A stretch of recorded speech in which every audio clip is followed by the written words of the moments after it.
Ve zdravém těle zdravý duch, já tě zdravím po delší době. A teďka máme na farmasi v akci tyhle peckovní gumové bonbonky 1+1. A jsou tam určitě spousta vitaminů. Jsou to takové gumové bonbonky bez želatiny v různých variantách, určitě doporučuji. Ale dneska jsem si pro tebe připravila tohodle starouška.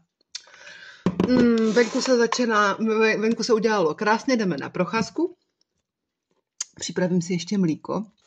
Co se týče Nutri Plusu, mohu opravdu jen doporučit. Takže 200 ml mlíka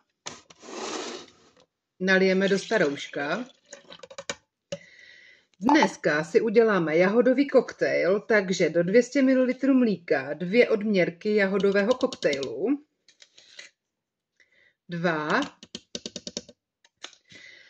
A dneska mám chuť si do toho dát ještě mražené jahůdky. Do starouška dáme mražené jahůdky.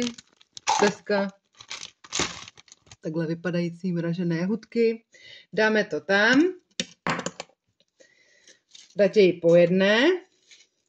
A co se týče mixování, tak to ti to radši vypnu, aby si neohluchnul. Normálně jsem si z toho udělala jahodovou zmrzlinu. Já jsem z toho úplně v prdeli. Normálně bych to přelila do šejku, zavřela, vzala do kočárku a prostě mám sebou vydatnou, skvělou svačinku, 200 až 220 kalorií, 27 vitamínů, minerálů a podpora vlastně na hubnutí, výživa těla. Jsem z toho extrémně unešená, ale teďka to přeliju do skleničky, abys viděl tu zmrzku. 200 ml mlíka, pár zmražených jahod, 2 odměrky jahodového koktejlu, vitamíny, minerály, bílkoviny, tohle samozřejmě vyškrábu pak lžičkou, ani kapka na zbyt. A tohle je extrém. Ty zmražené jahody z toho udělali normálně fakt zmrzku.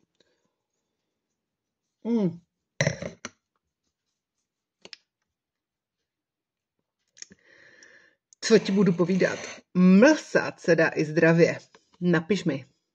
Jo a já tady teďka jsem tak málo, protože mám nějaké osobní věci, ale farmasi fičí a farmasi má stále nějaké akce, výhody, slevy, dopravu zdarma, cashbacky, akce na Nutri Plus, teďka je tam, myslím, i čokoládový kolagen, ty vitaminky, gumové bonbonky. A mlsat se dá fakt i zdravě. A nejde jenom o hubnutí. Jde fakt o to, že prostě do těla dostáváš nějaké ty vitamíny, minerály, takže i třeba starší lidé v seniorském věku můžou do sebe takto třeba na svačinku nacpat něco dalšího. Nejsem lékař, co se týče hubnutí, nejsem nutriční poradce, ale samozřejmě vyvážená strava, pohyb a kalorický deficit.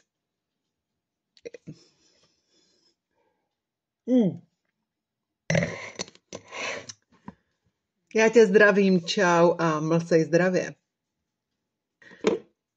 Věřím tomu, že tělo ti to určitě vrátí. Jaký rozdíl v tomto a v Tatrance? Napiš mi to do komentářů.